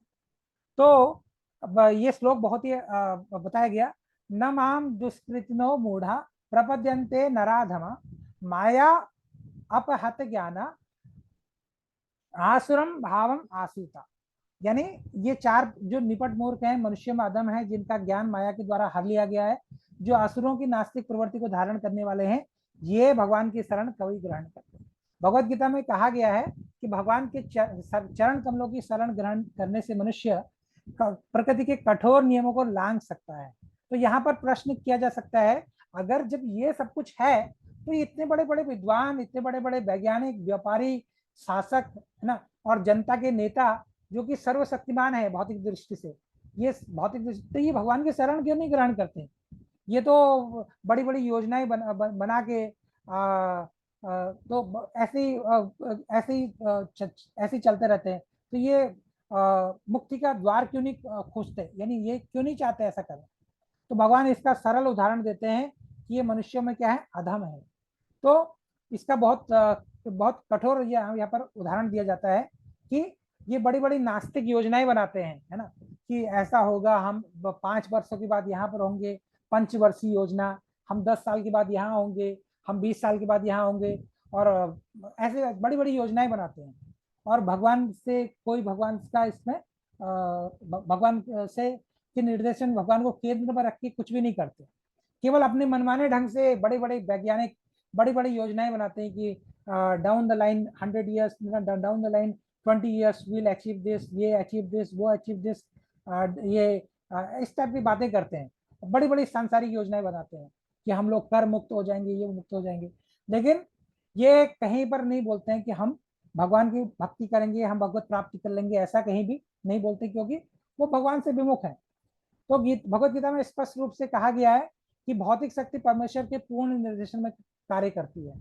जब वो भौतिक प्रकृति से ही सब कुछ करते हैं वैज्ञानिक लोग, जो भी यंत्र संयंत्र जो भी बनाते हैं वो भौतिक प्रकृति से ही बनाते हैं, और भौतिक प्रकृति भगवान के निर्देशन में कार्य करती है। भगवान बोलते हैं मया अध्यक्षेण प्रकृति सूयते सचराचरम। तो ये, लेकिन ये कौन लोग हैं? नास्तिक लोग हैं, अनिश्वरवादी स्वभाव के कारण वो ये नहीं जान पाते कि ये किस तरह कार्य करती है। तो कई बार बोलते हैं वो बड़ी बड़ी योजना बना के सैटेलाइट भेजते हैं, सैटेलाइट क्रैश हो जाता है ना। और इसमें कोई दैविक शक्ति तो है ही नहीं, भगवान को तो याद किया नहीं, भगवान के प्रेरणा से भगवान को केंद्र में रखी तो कोई कार्य किया नहीं। तो इसी प्रकार कई बार प्लेन में बैठते हैं, प्लेन क्रैश हो जाता है। तो ये बड़ी बड़ी योजनाएं बनाती हैं और ध्वस्त हो जाती है। टाइटेनिक बनाया, टाइटेनिक बनाने में कितनी मेहनत लगी, कितना सारा साइंस लगा, और टाइटेनिक क्या हो गया? बाद में डूब गया। तो ये भौतिक जो योजनाएं हैं वो क्या हो जाती है? ध्वस्त हो जाती है। तो हम भौतिक योजनाएं कभी भी पूर्ण नहीं हो सकती। हिरण्यकशिपु ने और रावण ने कितनी बड़ी बड़ी योजनाएं बनाई, तो लेकिन क्या हो गई? ध्वस्त हो गई। तो ये दुष्कृति 4 प्रकार के होते हैं। जैसे कि पहला बताया कि मूढ़ क्या है? जो बहुत ज्यादा परिश्रम करते हैं, बहुत ज्यादा परिश्रम करते हैं, लेकिन नहीं स्वयं इसका लाभ नहीं उठा पाते। जैसे गधा बहुत ज्यादा परिश्रम करता है और केवल घास ही तो खाता है, तो उसको ये नहीं पता घास तो मैं खाता हूँ, लेकिन मैं स्वामी की लात भी खाता हूँ, मेरा जो मालिक है मेरे को पीटता भी है, इतना सारा काम कराता है, और मेरे को क्या देता है? घास देता है। अरे घास तो मैं जाके कहीं भी खा सकता हूँ, जंगल में जाके घास खा सकता हूँ, और बहुत कम सोने को देता है, मारता है, मेरे को बार बार लात खानी पड़ती है, सब कुछ। और अपनी तो गधा बार बार ये सोचता है ना। तो लेकिन गधा ये नहीं समझ पाता है कि मेरे को तो ये सब कुछ स्वतः भगवान दे रहे हैं, तो मैं क्यों ना ये भगवान का आश्रय में मैं प्रकृति से ही इस चीज को डायरेक्ट मैं इस चीज को इसका लाभ उठा लूँ, घास को प्राप्त कर लूँ, क्यों मैं ये चक्कर में पड़ा हूँ इसके, है ना, इसकी लात खाना, इससे इतना ज्यादा काम मेहनत कराना, तो ये सब कुछ क्यों मैं कर रहा हूँ। तो इसी प्रकार आज के लोग भी हैं, है ना। हम लोग बड़ी बड़ी MNC में कार्य करते हैं, बड़ी बड़ी कंपनियों में काम करते हैं, और वो हमसे बहुत ज्यादा काम कराते हैं, और हम लोग सोचते हैं कि हमको हमारा जो है 2 रोटी चल रही है, हमको पैसा मिल रहा है, और हम लोग उसी में अपना भौतिक लाभ में दिन रात नहीं सोते। फिर बाद में हमको हमारे आमाशय में अपच हो जाता है, फिर डॉक्टर बोलता है अरे आपको तो लीवर सिरोसिस हो गया, आपको तो ये क्या बोलते हैं दुनिया भर की बीमारियां हो गई, है ना, आपको क्या बोलते हैं पेट से संबंधित रोग हो गए। तो फिर हम लोग क्या करते हैं? फिर हम इससे बाहर निकलने का प्रयास करते हैं, तब तो बहुत लेट हो जाती है। तो ये सब कुछ क्या है? हम ये सब कुछ करते हैं, ये मूल कैटेगरी के लोग हैं। मूल दूसरे कैटेगरी के लोग हैं नराधम, जो अधम व्यक्ति हैं, यानी नर का अक्षय मनुष्य, और मनुष्य में अधम है। 84 लाख में 4 प्रकार की योनियां हैं, और इसमें से अनेक निम्न मानव योनियां भी हैं, जो अधिकांश अपना समय जिनके पास सामाजिक कार्यों के लिए, राजनीतिक कार्यों के लिए वो बहुत समय है, और वो हो सकता है वो बहुत बहुत ऊपर सामाजिक और राजनीतिक नेता भी हों, लेकिन क्या है? धर्म के लिए उनके पास कोई समय नहीं, धर्म के लिए वो ईश्वर विहीन है, और बड़े बड़े प्रयोजन बनाते हैं, परम सत्य तो परम सत्य को जानने में उनकी कोई रुचि नहीं है, भगवान को जानना नहीं चाहते, और उनसे कोई साक्षात्कार नहीं करना चाहते। तो बड़े भौतिक दृष्टि से वो सुसंस्कृत अपने को समझे, लेकिन वो परम सत्य के बारे वो क्या है? नराधम है। तो ये नराधम व्यक्ति जो है अपने उद्धार के लिए जो जो व्यक्ति है वो जबकि गर्भ माता के गर्भ से ही जब असहाय अवस्था में होता है, तो अपने उद्धार के लिए भगवान से प्रार्थना करता है कि आप मुझे बाहर निकालो तो सही, मैं आपका ही चिंतन करूंगा, आपका ही भक्ति करूंगा। तो भगवान उसको बाहर निकालते हैं, जैसे ही बाहर निकलता है माया के बसीभूत हो जाता है, और माया के ऐसे बसीभूत हो जाते हैं कि हम नराधम बन जाते हैं, हम मूढ़ बन जाते हैं। तो प्रभुपाद बोलते हैं आज की जनसंख्या में 99.9% लोग नराधम हैं। हम सब लोग नराधम कैटेगरी में आते हैं। हम लोग नहीं आते अब, क्योंकि हमने भगवान का शरणागति हम प्रयास कर रहे हैं, तो हम लोग उससे बाहर, हम लोग एक्सेप्शन कैटेगरी में आ गए, हम भगवान के हो गए अभी धीरे धीरे करके, हम उस प्रक्रिया में है एटलीस्ट। तो इसी प्रकार आप और लोगों को भी भगवत भक्ति के बारे में बता करके इसी प्रक्रिया से क्या कर सकते हैं? बता सकते हैं, और लोग भी इसको समझ सकते हैं। अब अगले कैटेगरी के लोग हैं दुष्कृतिनो, जो क्या है? बड़े बड़े दार्शनिक हैं, कवि हैं, साहित्यकार हैं, बड़ी बड़ी कविताएं लिखते हैं, बड़े बड़े रूप सौंदर्य लिखते के बारे में कविताएं लिखते हैं, इसी भौतिक जगत के बारे में, इसी भौतिक जगत के बारे में लिखते हैं कवि, है ना, साहित्यकार, वैज्ञानिक। लेकिन माया उनको भ्रांत कर देती है, क्योंकि परमेश्वर के बारे में कुछ भी नहीं बोल पाते, परमेश्वर के बारे में कुछ भी नहीं बोल पाते, केवल भौतिक जगत के बारे में बोलते हैं। तो माया ने उनके ज्ञान को क्या कर रखा है, ढका हुआ है। और चौथी कैटेगरी के लोग हैं आसुरम भावम आश्रिता, आसुरी सिद्धांतों को मानने वाले हैं, केवल सब कुछ आसुरी ढंग से, सब कुछ आसुरी, सब कुछ आसुरी चीजों को मानते हैं। तो ये क्या है, आसुरी चीजों को ही ग्रहण करते हैं, आसुरी प्रवृत्ति के लोग हैं, और मानवीय आदेशों को, भगवान के आदेशों को नकार देते हैं और उनके शरणागत कभी नहीं होते। तो ये कौन है, ये आसुरी लोग हैं। ये तो ये 4 प्रकार के लोग हैं। तो ये इसी के साथ हमारा नाम अमृत का नाम तो संपन्न होता है। तो हम भगवान से प्रार्थना करते हैं कि हम इन चार कैटेगरी के लोगों में शामिल ना होकर के धीरे धीरे हमको अपने भक्त बनाइए, अपनी सेवा या अपने समर्पित बनाइए। अगर हम भगवान के समर्पित हो जाते हैं, हमारा जीवन सफल हो जाता है। तो अब है प्रचार ही सार है। प्रचार यानी प्रचारक भगवान को अत्यंत प्रिय होता है। भगवत गीता में भगवान बोलते हैं 18वें अध्याय में कि न च तस्मात् मनुष्येषु कश्चित् प्रिय कृत तम भविता न च मे तस्मात् अन्य प्रिय तर भुवि। न च तस्मात् मनुष्येषु कश्चित् मे प्रिय कृत तमः भविता न च मे तस्मात् अन्य प्रियतर भुवि। तो भगवान बोलते हैं इस संसार में उससे ज्यादा, उसकी अपेक्षा मुझे कोई सेवक न तो मुझे प्रिय है और न कभी होगा। किससे ज्यादा, जो भगवान के नाम का प्रचार करता है। तो भगवान बोलते हैं भक्त्या माम अभिजानाति यावन् चास्मि तत्वतः। केवल भक्ति के द्वारा ही मुझे जाना जा सकता है कि मैं कैसा हूँ। मनुष्य को केवल भक्ति के द्वारा परम सत्य को, भगवान परमेश्वर को यथारूप में जाना जा सकता है। प्रहलाद महाराज अपने असुर सहपाठियों को कहते हैं, प्रहलाद महाराज के जो सहपाठी थे सब असुर थे, क्योंकि प्रहलाद महाराज की शिक्षा असुर विद्यापीठ में हो रही थी, असुर स्कूल में हो रही थी।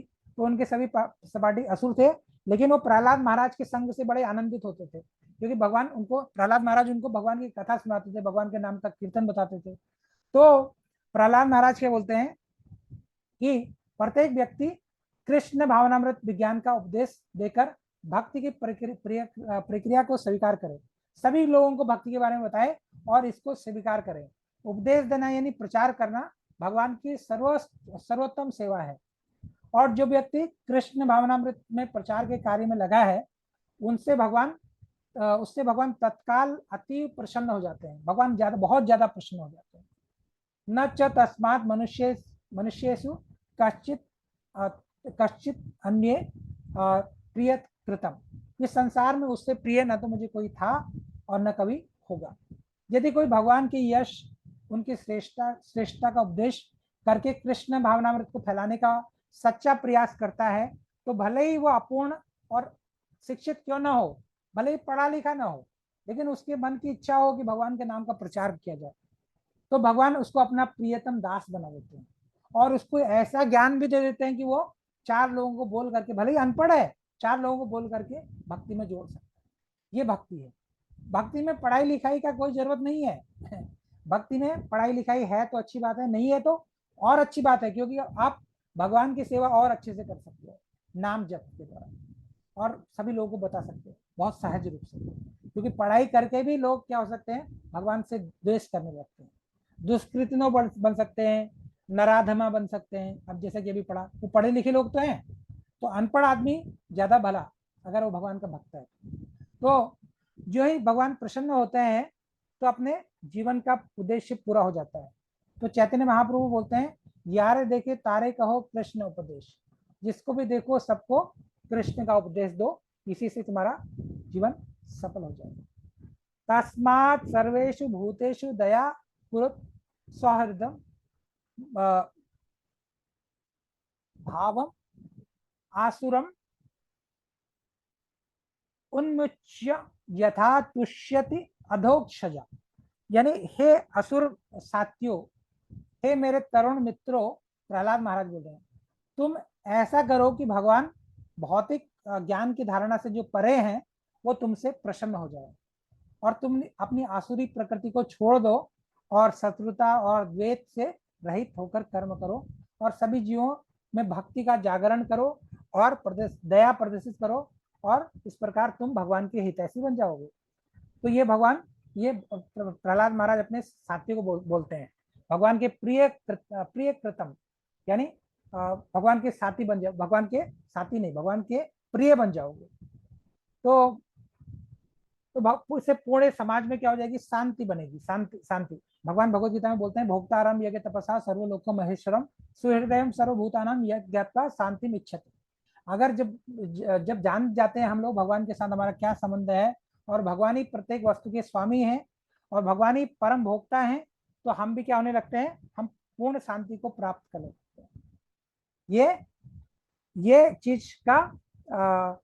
ये चीज बहुत बड़ा शांति का फॉर्मूला है। तो इस श्लोक में सौहृदम शब्द अत्यंत महत्वपूर्ण है। सामान्यतः लोग कृष्ण भावनामृत से अनजान हैं और उनको हितैषी बनने के लिए मनुष्य को चाहिए कि बिना किसी भेदभाव के कृष्ण भावनामृत का प्रचार करें। जैसे हमारे राधा रास बिहारी प्रभु कहाँ रहते हैं, फारूक नगर में रहते हैं, और क्या करते हैं, अपना जो भी कार्य करते हैं और लोगों को बताते हैं, नए नए लोगों को बताते हैं और भक्ति का प्रचार करते हैं। और फिर लोग क्या करते हैं, फिर समझ पाते हैं तो बोलते हैं कि हमको दीक्षा भी चाहिए, हमको नाम जप हम नहीं कर रहे हैं, इतने साल से कर रहे हैं, फिर गुरु मंत्र चाहिए।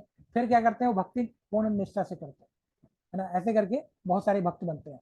तो ऐसा कहीं पर भी, जहां पर भी हम लोग रहते हैं वहां पर ये कार्य करते हैं। तो भगवान प्रत्येक शरीर, विष्णु सबके शरीर में है, सबके अंदर है। ईश्वर सर्वभूतानाम हृदय अर्जुन कृष्ण।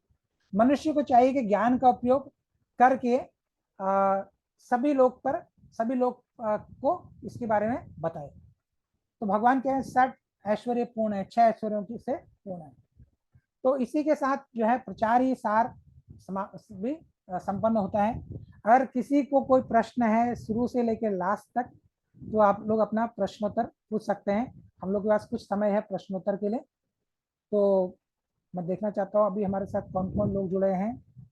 हमारे साथ नीतू त्यागी माता जी, जितेंद्र यादव प्रभु जी, करम सिंह प्रभु जी, और पूनम शर्मा माता जी, विजय अग्रवाल प्रभु जी, बहुत बढ़िया। और हमारे साथ और भी लोग हैं, और विजय अग्रवाल प्रभु जी।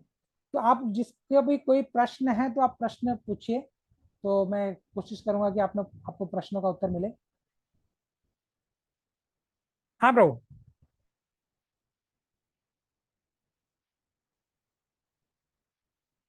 प्रभु अभी तक मैं ही बोल रहा था, अभी आप लोग से आग्रह है कि आप लोग अपना प्रश्नोत्तर पूछ सकते हैं। आप लोगों को समझ में आया तो अपना जिज्ञासा भी अपना वो भी व्यक्त कीजिए कि आपको समझ में आया, आपको समझ में नहीं आया, काफी फास्ट सेशन चला या स्लो चला। खैर फास्ट तो होता ही है, लेकिन आप लोग बताइए कि आप लोग को समझ में आया कि नहीं आ पाया कुछ चीज। हरे कृष्णा प्रभु जी। हरे कृष्ण माता जी। हाँ, मैं मिथिलेश माता जी बोल रही हूँ। अभी हाँ, आपने 4 प्रकार के लोग बताया, जैसे आपने बताया ना, मूर्ख और हाँ। मूर्ख आसुर आसुर आसुर प्रवृत्ति के लोग होते हैं जो भक्ति नहीं कर पाते। नहीं कर पाते। हाँ जी, तो मुझे थोड़ा सा संक्षेप में जानना है इसके हाँ, बारे में, मैं थोड़ा सुन नहीं पाई थी। आप हाँ, कृपया करके हाँ, ये मुझे हाँ। बताएं। देखिए माता जी, अभी मैं दोबारा से आपको क्विकली बता देता हूँ। देखिए बताया गया 4 प्रकार के लोग हैं जो भगवान की शरण में कभी ग्रहण नहीं करते। एक जो निपट मूर्ख हैं, और जो मनुष्य में अधम है, और तीसरे जी जिनका माया के द्वारा उनका ज्ञान अपहरण कर दिया। आज के समय में ये सबसे बड़ी प्रॉब्लम है। बच्चा पढ़ लिख लेता है, बहुत बड़ी नौकरी भी करता है, लेकिन उसका ज्ञान माया के द्वारा हार लिया गया, तो वो कोई जी भी ऐसा कार्य नहीं कर पाता जो कि कृष्ण भावना भावित होता है। तो और चौथे प्रकार के लोग हैं जो आसुरी धारणा को स्वीकार किए बैठे हैं। तो जी जैसे यवन लोग हैं ना, जो कुछ भी नहीं करेंगे कि जो वैदिक शास्त्रों के नियमों के आधार पर है, सब कुछ उल्टा करेंगे। जी जो जो जो यवन और मलेच्छ लोग हैं, तो ये आसुरी की नास्तिक प्रवृत्ति को धारण करने वाले हैं। और माया के द्वारा जिनका ज्ञान हरा गया है, वो हम में से कोई भी हो सकता है। और क्योंकि लोग पढ़ लिख लेते हैं लेकिन ये ज्ञान नहीं मिल पाता, तो फिर क्या हो जाता है, वो अधूरे रह जाते हैं। और मनुष्यों में अधम और जो निपट रूप से मूर्ख हैं, तो ये 4 कोटियां हैं, 4 प्रकार के प्रकार हैं, जो कि आप देखिए जो भगवत गीता हमको बताती है। मूढ़ वो लोग हैं जो लोग बहुत सारा श्रम करते हैं, जैसे सबसे उदाहरण है गधे का। गधा बहुत मेहनत करता है, फिर भी लात खाता है, मेहनत करता है, और घास के लिए, जो घास उसका मालिक देता है, वो ये नहीं सोचता कि घास तो मैं बाहर जाके भी खा सकता हूँ, मैं क्यों इसकी गुलामी कर रहा हूँ, ऐसा नहीं सोच पाता।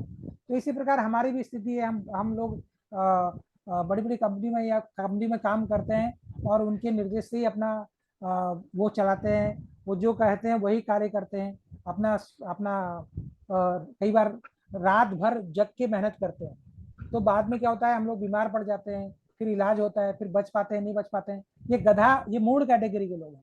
और दूसरे कैटेगरी के लोग हैं जो अधम है, यानी नराधम है, यानी नर तो है लेकिन नर में अधम है। अधम इसलिए है कि मनुष्यों में निम्न जाति के हैं लोग। 4 प्रकार के मनुष्य होते हैं, 4 प्रकार के मनुष्य होते हैं। ये मनुष्यों में निम्न जाति के लोग हैं क्योंकि इनमें धर्म का लेश मात्र भी नहीं होता है, ये ईश्वर विहीन है, और ये भगवान को की सत्ता को ये भी नहीं मानते, तो ये नराधम है। तो ये नराधम है। और नराधम कैटेगरी में सभी लोग, हम लोग सब लोग आते हैं। मतलब अभी अब हम लोग तो नहीं बोल सकते क्योंकि आप लोग तो भक्ति कर रहे हैं तो नहीं बोल सकते, लेकिन ज्यादातर लोग नराधम कैटेगरी में। अब चौथे कैटेगरी के लोग हैं दुष्कृति लोग हैं जिनका ज्ञान माया के द्वारा हर लिया गया। ये बड़े बड़े कवि लगेंगे, बड़े बड़े दार्शनिक लगेंगे, बड़े बड़े साहित्यकार लगेंगे, बड़े बड़े साइंटिस्ट लगेंगे, वैज्ञानिक, लेकिन ये काम ऐसे करेंगे कि साफ पता चल जाएगा कि इनका ज्ञान माया के द्वारा हरण कर दिया गया। और चौथे कैटेगरी के लोग वो हैं जिन्होंने पूरी तरह आसुरी प्रवृत्ति को ही ग्रहण किया है, पूर्ण रूप से आसुरी है वो। कोई ऐसा कार्य नहीं करेंगे जो भगवान की प्रसन्नता के लिए होगा या जो हमारे वैदिक नियमों में इसका पालन होगा, जिसके बारे में बताया गया, कुछ भी नहीं करेंगे। आप देखिए कैसा करेंगे, वो सब कुछ उल्टा करेंगे, सब कुछ उल्टा कार्य करेंगे। तो ये चौथी श्रेणी के लोग हैं। तो माता जी आपको क्लियर हुआ? आपको एक बार भगवत गीता पढ़ना पड़ेगा। भगवत गीता को अगर आप पढ़ेंगे एक बार तो आपको ये बहुत अच्छे से क्लियर हो जाएगा। ठीक है, हरे कृष्ण प्रभु। ठीक है प्रभु।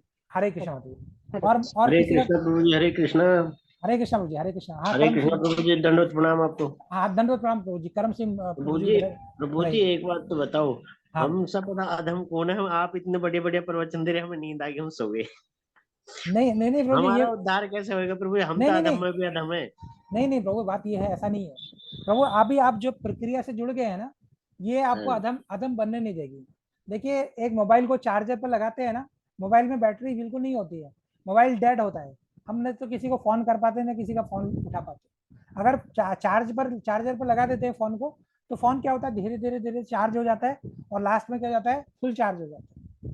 तो इसी प्रकार हमको भी क्या होना है, इस प्रक्रिया से जुड़े रहना है। जिस प्रक्रिया से जुड़े हैं, इससे जुड़े रहना है। और जुड़े रहने से धीरे धीरे धीरे धीरे क्या हो जाएगा, चार्ज हो जाएंगे, और फिर एक दिन ऐसा आएगा कि भगवान के धाम चले जाएंगे, भगवान की भगवान के पूर्ण रूप से भक्ति प्राप्त करेंगे, भगवान के प्रभु जी वो तो हमारे भगवान ही कर सकते हैं, नहीं हम तो अधम में हाँ भी अधम ही रहेंगे। हाँ हम नहीं नहीं प्रभु, देखो प्रभु, देखो हम कुछ नहीं कर सकते, हमको जो निर्देश दिया गया हम उसका पालन अगर कर सकते हैं। पालन भी कब कैसे करेंगे, जब हमारे अंदर इच्छा होगी। इच्छा भगवान हमको स्वतः देते हैं। इच्छा कभी भी भगवान इच्छा पर कंट्रोल नहीं करते, भगवान इच्छा पर कोई हस्तक्षेप नहीं करते। इच्छा स्वतंत्र होती है। इच्छा हम खुद चाहते हैं। अगर हम इच्छा करेंगे तो भगवान हमको शरीर को भी स्वस्थ रखेंगे। अगर हमारी इच्छा होगी हम सुबह जल्दी उठ के जप करें, जल्दी स्नान करें, तो भगवान भी हमको शरीर हमारा उस हिसाब से ढाल देंगे। इच्छा हमारी होनी चाहिए, बाकी सब कुछ भगवान करते हैं, हम कुछ ही नहीं कर सकते। भगवान ही हमको सब कुछ करते हैं, भगवान ही इस पूरी व्यवस्था करते हैं। तो भगवान ही अगर हम पर कृपा करेंगे तो भगवान का आशीर्वाद, भगवान की कृपा से ही सब कुछ हो जाएगा। तो ऐसा सब कुछ हो जाएगा तो भगवत प्राप्ति भी हो जाएगी। कोई बड़ा काम नहीं भगवान के लिए, हमारे लिए बड़ा काम है, लेकिन भगवान के लिए कोई काम नहीं बड़ा नहीं। एक आज होगी अब। ठीक है प्रभु, आपका प्रश्न का उत्तर मिला? प्रभु जी मिल गया, बहुत अच्छा मिला, लेकिन बस हम तो अपने आप को ये सोचते हैं, कोशिश तो, इच्छा तो है प्रभु, इच्छा तो है, वो एक इच्छा ही है हमारे पास, और कुछ नहीं है। नहीं नहीं प्रभु, यही तो सबसे बड़ी चीज है। अगर आप में इच्छा है ना, तो यही इच्छा ही होनी है।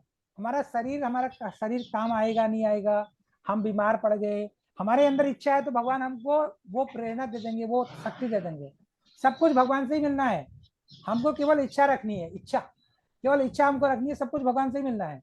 देखिए ऐसा कहीं पर होता है, भौतिक जगत में तो नहीं होता है, भौतिक जगत में तो नहीं होता है कि अगर हम इच्छा करें, हम इच्छा करें कि हमको धन की इच्छा, भगवान हमको धन भी देते हैं। लेकिन भौतिक जगत में हम कुछ भी इच्छा करें तो भगवान हमको देते हैं, ऐसे हम आध्यात्मिक इच्छा करें तो भगवान हमको देते हैं। हमको केवल इच्छा करनी, व्यवस्था सब भगवान करते हैं, सब कुछ व्यवस्था भगवान करते हैं। तो अगर हम इच्छा कर रहे हैं कर्म सिंह प्रभु, तो आप बहुत अच्छी इच्छा कर रहे हैं। और सबसे बड़ा यह भाव आपका है कि आप जो अपने को नीचे मान रहे हैं, ये भक्त का उच्च कोटि का लक्षण है, ये एक भक्त का एक जो उच्च कोटि का लक्षण है, आप इसको बना के रखिए। ये जो है ना, इसको बोलते हैं अमानिन्य ना माने देना कीर्तनी सदा हरि। आपका अमानिन्य, अपने को मान नहीं देते, दूसरों को मान देते हैं, और फिर इसी से भजन बढ़ता है, ये प्रक्रिया यही है। तो बहुत अच्छा सा आप भजन कर रहे हैं, बहुत आप इसको बना के रखिए, और इसमें कोई संशय नहीं, क्योंकि आपके बोलने से ये चीज व्यक्त हो रहा है ना ब्रो।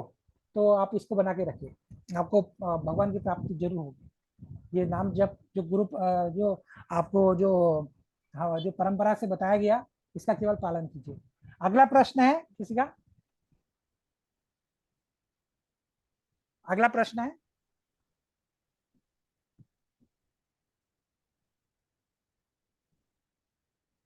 अगला प्रश्न।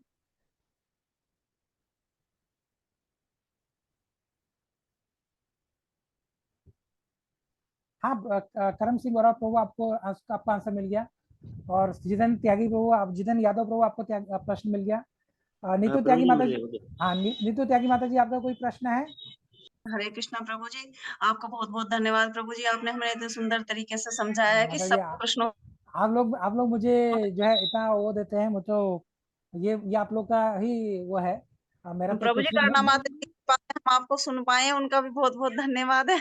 बहुत भाई, आप लोग का जो है, आप लोग का आशीर्वाद है, ये आप लोग का कृपा है कि आप लोग मुझे सुन पाते हैं, समझ पाते हैं। नहीं तो मेरे में ऐसे कोई खास योग्यता नहीं है, आप लोग का भाव है, तो इसलिए हो सकता है भगवान भी ऐसी प्रेरणा देते हैं कि जो भी बोल पाऊँ कि वो चीज़ आप लोग ग्रहण कर सकते हैं, वरना ऐसा कुछ भी अलग कुछ नहीं है। बस आप लोग का आशीर्वाद है कि ये भक्त लोग का आशीर्वाद है, तो कुछ बोलने का मैं प्रयास करता हूँ। ठीक है ब्रो, अब बताइए ब्रो, अगर आपका प्रश्न है? नहीं प्रभु जी। और कोई प्रश्न है किसी का? प्रश्न मैं पूनम माता जी से नहीं पूछा, विजय अग्रवाल प्रभु जी और अंजलि कसाना माता जी, आपका प्रश्न है, प्रश्न पूछिए। प्रश्न आप सभी लोग पूछिए, मुझे पता होगा तो मैं बताऊंगा, अगर पता नहीं होगा तो अगली बार फिर बता देंगे। ठीक है ब्रो। हरे कृष्ण प्रभु जी, दंडवत प्रणाम सभी हरे भक्तों को। हरे कृष्ण प्रभु जी, हरे कृष्ण प्रभु। आपने प्रभु जी पिछले मेरे आपने साथ ऐसी माया आपने माया घेर लेती है। मैं आप सोचता हूँ, अब मैं सुबह करीब 5:30 बजे उठता हूँ। हाँ मैं सोचता हूँ कि मैं 4 बजे उठूंगा कल, लेकिन फिर मैं नहीं उठ पाता। ये माया मुझे घेर लेती है, इसका मैं क्या करूँ? आप रो देखो, अगर आप समझते हैं माया घेर ले रही है, तो कोई बात नहीं है, आप धीरे धीरे कर भगवान से प्रार्थना कीजिए कि माया से मेरे को दूर रखे। आप तो मायापति हैं, आप चाहें तो सब कुछ कर सकते हैं, ये माया आपकी बनाई हुई है, आप इसको थोड़ा दूर रखिए। अब मुझे आपकी भक्ति करनी है तो भगवान करेंगे। आप आपको बहुत अच्छे भक्त हैं, भगवान आपकी प्रार्थना बहुत जल्दी क्या कर देंगे, स्वीकार करेंगे। हम लोग अगर सही प्रार्थना भगवान से करते हैं ना, हमको प्रार्थना अगर सही करते हैं तो भगवान बहुत जल्दी हमारी प्रार्थना को सफल कर देते हैं, इसमें नहीं, कोई भगवान तो करते हैं, लेकिन मैं हाँ, निकम्मा हूँ प्रभु जी। नहीं प्रभु, ये आपका भाव मैं है। आलस कर जाता हूँ। नहीं कोई बात नहीं प्रभु, आप जैसे भी अभी भक्ति कर रहे हैं, आप करते जाइए, करते जाइए, समय आएगा आप परिवर्तन खुद खुद इसको महसूस करेंगे, ऐसा कुछ नहीं है, महसूस करेंगे आप।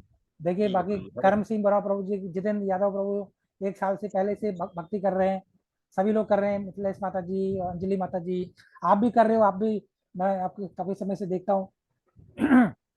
आपने पिछली बार भी बहुत सारे प्रश्न पूछे थे, तो आप ऐसा मत सोचिए कि आप भक्ति में क्या है प्रभु, भक्ति में भगवान भगवत गीता में क्या बोलते हैं, स्व अल्पम अप्य धर्मस्य त्रायतो महतो भया। आप स्वल्प होता है, एक स्वल्प यानी बहुत कम, स्वल्प यानी उससे भी कम अगर भक्ति करते हैं तो आपकी महान भय से रक्षा हो जाती है, महान भय से रक्षा। तो कितना ज्यादा भगवान इंकरेज कर रहे हैं भक्ति करने के लिए। आप जितना भी छोटे भी भक्ति कर रहे हैं उतने से भी कल्याण हो जाएगा, क्योंकि भक्ति से कभी भी, भक्ति आगे बढ़ने वाली चीज है, भक्ति कभी घटने वाली चीज नहीं है, इसका क्षय नहीं होता कभी, ये बढ़ते रहती बढ़ते रहती बढ़ते रहती है। तो जो चीज बढ़ते रहती है अगर छोटी भी होगी, अगर अपने आप बढ़ रही है तो क्या नुकसान है, आज छोटी है कल बड़ी हो जाएगी, आज छोटी है कल बड़ी हो जाएगी, धीरे धीरे करके हो जाएगा सब कुछ, तो कोई टेंशन की बात तो है ही नहीं। ठीक है विजय अग्रवाल प्रभु, आपको आपका आंसर मिला। हाँ जी प्रभु जी, धन्यवाद आप- प्रभु जी, बहुत बहुत आप धन्यवाद आप, आपका। आप लोग से एक आदेश है, आप लोग ये थोड़ा मतलब आप लोग से बिना ही है, ये एक मैंने लिंक भेजा है, आप ये लिंक को अगर एक्सेस कर सकते हैं, और इसमें आपको पूरा जो जो भक्ति वृक्ष के जितने भी क्लासेस हैं सबके डिटेल मिल जाएंगे, जो जो जो क्लासेस स्टार्टिंग से हैं या जो नहीं हुई हैं वो भी आने वाले टाइम में मिलेगी। आपका जो क्लास है ये भी आज उसी पे रिकॉर्ड होगी, यहीं पर अपलोड हो जाएगी। ठीक है ब्रो। धन्यवाद प्रभु जी। हाँ तो आप लोग भी इसको, आप लोग इसको सब्सक्राइब भी कर सकते हैं, आप लोग को सभी जो है जो दूसरी क्लास में चल रहा है वो भी आपको अपडेट मिलेगा। ठीक है ब्रो। तो आपको इसी शुभकामना के साथ आप सभी लोग के चरणों में प्रार्थना है। वांछा कल्पतरुभ्यश्च कृपा सिंधुभ्येव च पतितानां पावनेभ्यो वैष्णवेभ्यो नमो नमः। अनंत कोटि वैष्णव वृंद की जय। हरे कृष्ण हरे कृष्ण।